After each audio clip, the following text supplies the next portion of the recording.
Gaza में Hamas से,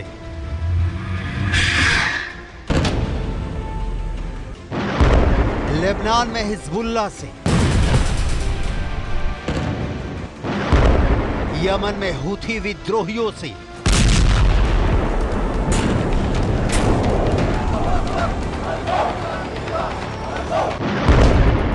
Syria में ईरान समर्थित मिलिशिया से,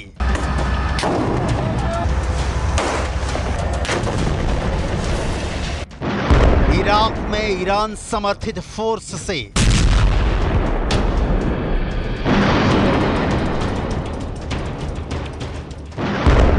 बहरीन के मिलिशिया संगठन से,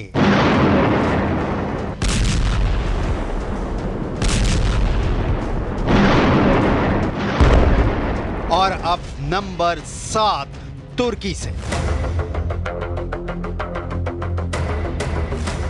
इजराइल के पहले 6 फ्रंट एक्टिव थे, अब 7वां फ्रंट तुर्की भी खुलने जा रहा है।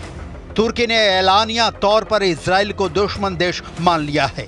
राष्ट्रपति एर्दोआन ने पहले इजराइल में घुसकर मारने की धमकी दी, फिर उनके मंत्री ने इजराइल को तबाह करने की धमकी दी, और अब खबर है कि तुर्की ने इजराइल के राष्ट्रपति इसहाक हर्जोग के एक अनुरोध को अस्वीकार कर दिया है। इजरायली राष्ट्रपति अजरबैजान की राजधानी बाकू में चल रहे COP29 जलवायु शिखर सम्मेलन में जाने के लिए तुर्की के हवाई क्षेत्र का इस्तेमाल करना चाहते थे, लेकिन तुर्की ने उनके अनुरोध को अस्वीकार कर दिया है। तुर्की इजराइल दुश्मनी की दरार पिछले साल जब इजराइल गाजा में घुसा उसी वक्त से चौड़ी होनी शुरू हो गई थी, जिसका हासिल अब नजर आ रहा है। इजराइल के राष्ट्रपति का सुरक्षा कारणों से बाकू जाना रद्द किया जा चुका है, लेकिन तुर्की के इस स्टैंड ने इजराइल को तुर्की को लेकर गंभीरता से सोचने पर मजबूर कर दिया है। सवाल है कि आखिर अचानक तुर्की को इजराइल से डर क्यों लगने लगा है?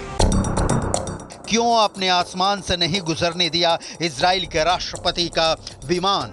कल तक तुर्की गाजा में इजराइल के हमलों को लेकर विरोध कर रहा था और साथ ही इजराइल को तेल की सप्लाई कर रहा था। तब अचानक ऐसा क्या हुआ कि तुर्की ने इजराइल से सीधा पंगा ले लिया? तुर्की के राष्ट्रपति रेसेप ताय्यप एर्दोआन ने सऊदी अरब और अजरबैजान के दौरे के दौरान इजराइल से संबंध खत्म करने का ऐलान किया।